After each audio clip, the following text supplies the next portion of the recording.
வணக்கம். இன்றைக்கி நம்ம என்ன பார்க்க போகிறோன்னா சிக்கன் ரைஸ் எப்படி செய்கிறதுன்னு பார்க்கலாமா? அதுக்கு சிக்கனை பொரித்து வச்சுருக்கேன், பாஸ்மதி ரைஸு வடித்து வச்சுருக்கேன், சாதம், அப்புறம் கேரட்டு பீன்ஸு அரிஞ்சு வச்சுருக்கேன், முட்டைக்கோஸ் அரிஞ்சு வச்சுருக்கேன், இஞ்சி பூண்டு பேஸ்ட்டு, முட்டை, சோயா சாஸ், டொமேட்டோ சாஸ் ரெண்டும் எடுத்து வச்சுருக்கேன். இப்போ நான் சிக்கன் பொரித்த அதே எண்ணெயில் முட்டை ஒன்று உடச்சி ஊற்றிக்கிறேன். ஒரு லஞ்ச் பாக்ஸுக்கு தான் நான் செய்கிறேன். அதனால் உங்களுக்கு நிறையா வேணும்னா இந்த 3 முட்டை 4 முட்டை கூட சேர்த்துக்கலாம். நான் ஒரே ஒரு டிஃபன் பாக்ஸுக்கு அளவாக செய்கிறேன். அதனால் ஒரு முட்டை போதும்னு அதை உடச்சி ஊற்றிக்கிட்டேன்.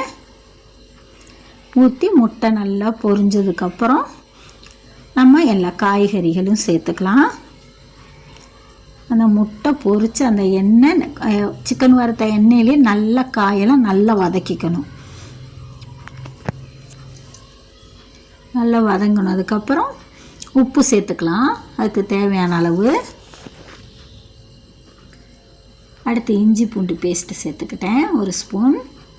அடுத்து மிளகாத்தூள், டொமேட்டோ சாஸ், சோயா சாஸ் ரெண்டையும் சேர்த்துக்கலாம். சேர்த்துட்டு நல்லா கிளறி கொடுத்துக்கலாம். நல்லா கிளறினதுக்கப்புறம் நம்ம சாப்பாடு வடித்து வச்ச சாப்பாடு சேர்த்துக்கிட்டேன். சாப்பாடையும் சேர்த்து நல்லா கிளறினதுக்கப்புறம் சிக்கனை சேர்த்துக்கலாம். சிக்கனை நான் பொரிச்சிட்டு குட்டி குட்டி பீஸாக கட் பண்ணி வச்சுருக்கேன், அதை சேர்த்துக்கலாம். லாஸ்ட்டாக மிளகுத்தூள், லைட்டாக மிளகுத்தூள், கொத்தமல்லி தழை. இப்போ நல்லா கிளறிக்கலாம். பாருங்கள், எந்த ஃபுட் கலரும் நான் சேர்க்கலை, இந்த மட்டும்தான் சேர்த்தேன். எவ்வளோ கலர்ஃபுல்லாக இருக்குது பாருங்கள், உதிரி உதிரியாக. நம்ம பசங்களுக்கு இதெல்லாம் ஹோட்டலில் வாங்கி தர தேவையில்லை, நாமளே வீட்டில் செஞ்சு கொடுத்தா நல்லாயிருக்கும். அந்த மாதிரி நான் செஞ்சுருக்கேன்.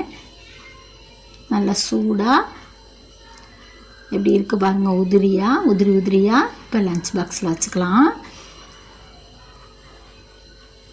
இந்த மாதிரி மெத்தடில் நீங்களும் சிக்கன் ரைஸ் செஞ்சு பாருங்கள், நல்ல டேஸ்ட்டாக இருக்கும். சூப்பராக இருந்தது, தம்பி சொன்னால் நல்லா இருந்ததுன்னு. இந்த மாதிரி வீடியோ பார்க்க எங்கள் சேனலை சப்ஸ்கிரைப் பண்ணிக்கோங்க, லைக் பண்ணுங்கள், ஷேர் பண்ணுங்கள். தேங்க்ஸ் ஃபார் வாட்சிங்.